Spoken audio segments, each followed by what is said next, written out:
ঊর্ধ্বতন কর্তৃপক্ষের অজুহাত দেখিয়ে ফর্ম ৭ জমা নিতে অস্বীকার আধিকারিকদের। অভিযোগ পবন সিং এর।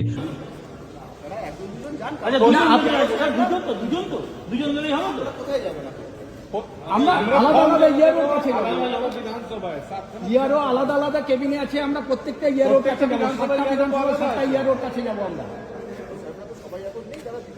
আপনারা এইভাবে আটকাচ্ছেন, আপনাদের কাছে ইনস্ট্রাকশন আছে। অফিস পর্যন্ত যাই আমরা, অফিস পর্যন্ত একজন করে যাই। সাধারণত মৃত কিংবা স্থানান্তরিতদের নাম ভোটার তালিকা থেকে বাদ দেওয়ার জন্য ফর্ম ৭ পূরণ করা হয়। সোমবার ছিল ফর্ম ৭ জমা করার শেষ দিন। এদিন বিজেপির প্রতিনিধি দল ব্যারাকপুর প্রশাসনিক ভবনে ফর্ম ৭ জমা দিতে এসেছিলেন।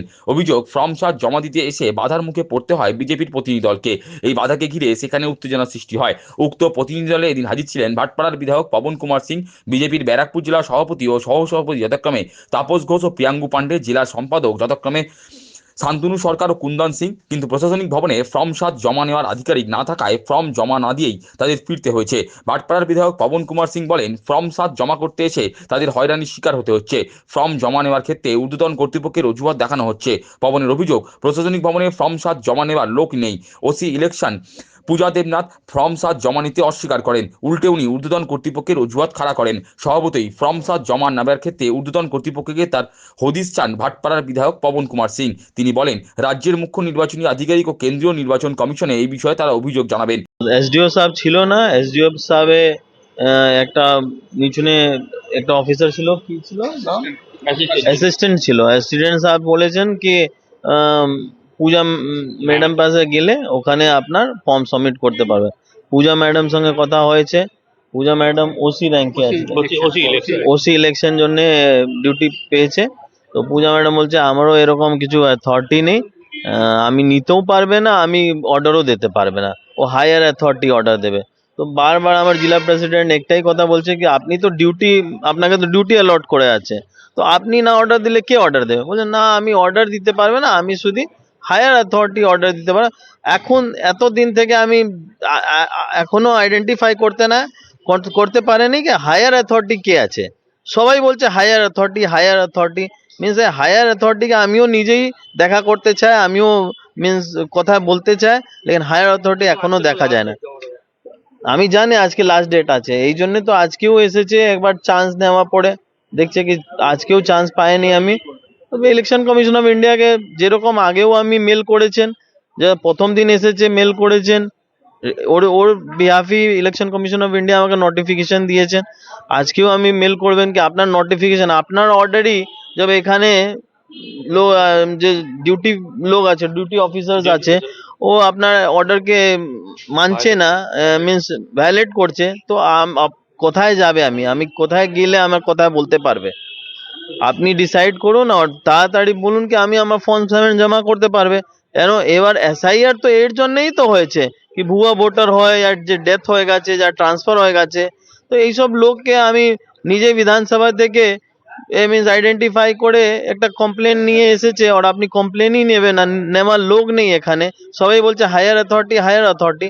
তো তো আপনারা ডিসাইড করবে কাকে আমি গেলে কোথায় জমা করতে পারি। অপরদিকে বিজেপির ব্যারাকপুর জেলা সভাপতি তাপস ঘোষ বলেন, ফর্ম ৭ জমা দিতে এসে তাদেরকে 5 দিন হয়রানির শিকার হতে হয়েছে। তার অভিযোগ, বুথ লেভেল অফিসার থেকে শুরু করে সহকারী নির্বাচনী নিবন্ধ অফিসার এবং নির্বাচনী নিবন্ধ অফিসার কেউই ফর্ম জমা নিতে চাইছেন না। তিনি জানান, ব্যারাকপুর সংসদীয় ক্ষেত্রে বিধানসভা কেন্দ্র পিছু গড়ে 10,000 করে ভুয়ো ভোটারের নাম বাদ গেছে। তা সত্ত্বেও এখনও ভুয়ো ভোটারের নাম তালিকায় জলজল করছে। প্রথম দিন 12 তারিখে আমরা শুধু ভাটপাড়ার ইয়ারোকে খুঁজে পেলাম, তা উনি আমাদের বসতে বলে কোথায় যে চলে গেলেন, বিকাল 5টা পর্যন্ত ওকে খুঁজে পাইনি। আমি এমএলএ সাহেব, হ্যাঁ হ্যাঁ হ্যাঁ এখনো পর্যন্ত উনি আর ওই অফিস রুমে আসেননি। আচ্ছা, তারপরে 13 তারিখে এলাম, একই ব্যাপার, 13 তারিখে কেউ ছিল না। 14 তারিখে এলাম, 14 তারিখে আসার পর আপনারা একটু দেখেছেন, সেটা নিয়ে কিছু এও হয়েছে যে একটু উত্তপ্ত বাক্য বিনিময় হয়েছিল। তা কথা যেটা হচ্ছে যে বিএলওরা নেবে না, ইআরও নেবে না, তা আমরা যাব কোথায়? ফর্ম 6 জমা নেবে না, তা আমার ফর্ম 7 জমা নেবে না। আমার কথা হচ্ছে যে আপনারা নির্বাচন কমিশনের বড় বড় সব অফিসাররা, আপনার বিএলওরা কি করছে সেটা আপনাদের দেখার দায়িত্ব। তা এক একটা বিধানসভাতে 10,000, 20,000, 30,000 নাম ডেথ ভোটার, অন্যান্য নন ম্যাপিং ভোটার আপনারা কেটেছেন, খুব ভালো কথা। তারপরেও আপনাদের আমি বলছি, তারপরেও এক একটা বিধানসভাতে আমরা অন্তত খুঁজে বার করেছি। ভুয়ো ভোটারের তালিকা তুলে ধরে তাপস ঘোষ জানান, ব্যারাকপুরে 21,373, নোয়াপাড়ায় 13,004, জগদ্দলের 9,282, বীজপুরে 7,315, নৈহাটিতে 13,610 এবং ভাটপাড়ায় 26,738 জন ভুয়ো ভোটারের নাম জলজল করছে। তার অভিযোগ, ভুয়ো ভোটার বাতিলের জন্য ফর্ম 7 জমা দিতে এসে তাদের বাধার মুখে সম্মুখীন হতে হচ্ছে।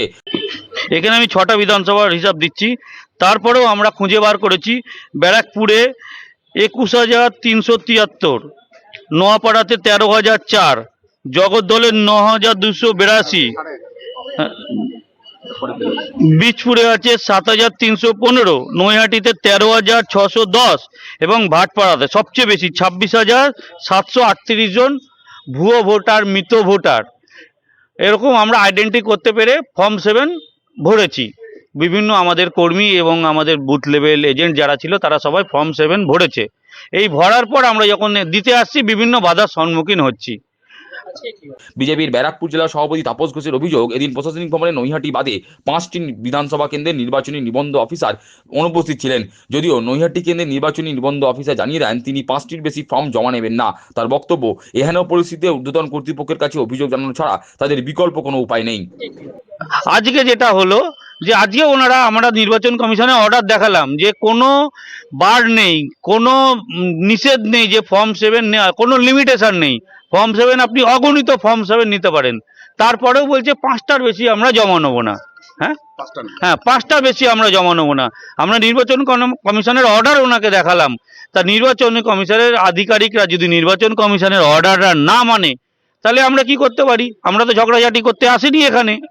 আমরা যখন ঢুকছি আমাদের এমএলএকে এবং আমাদের শান্তনুদা, আমাদের নির্বাচন কমিশন যে আমাদের জেলার তরফ থেকে দেখেন, শান্তনু সরকার মাননীয়, আমাদের জেলা সেক্রেটারি, আমাদের সাধারণ সম্পাদক রূপক দা, অরূপ দা, সবাই মিলে যখন ঢুকছি পুলিশ আমাদের আটকাচ্ছে।